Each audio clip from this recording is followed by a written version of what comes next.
If there's one sauce that has a reputation for being difficult, a sauce that strikes fear into the hearts of chefs everywhere, it's Hollandaise.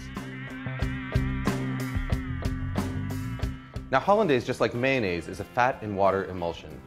Normally when you mix together fat and water, the fat's going to separate and float on top of the water in a greasy layer. But the key to a successful emulsion is to break that fat up into droplets so tiny that they stay evenly dispersed, causing the liquid to thicken and turn opaque. Traditionally, the way that you do this is by whisking together egg yolks and lemon juice in a double boiler until they're hot and frothy, and then slowly whisking in butter in a thin and steady stream. As you whisk, the butter breaks into minute droplets, while the egg yolk acts as an emulsifier, helping to keep those droplets evenly dispersed and thickening the sauce. What you get is a creamy, smooth sauce with a rich texture and mild flavor that's perfect for vegetables, fish, and eggs.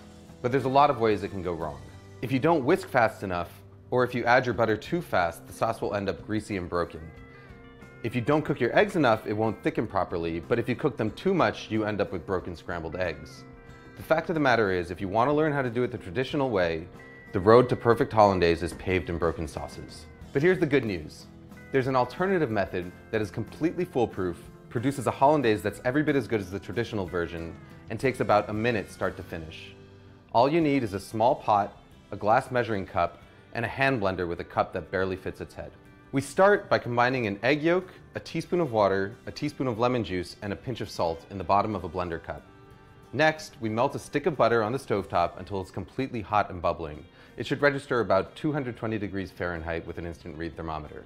Pour that butter into a glass measuring cup. Now all we've got to do is stick the hand blender into the cup, start it running, and then slowly drizzle in our butter. As the hot butter hits the eggs, they start to cook.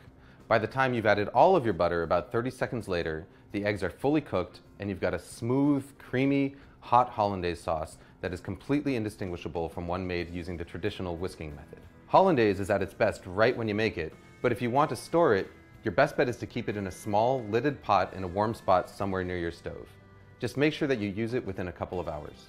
Food Lab signing out.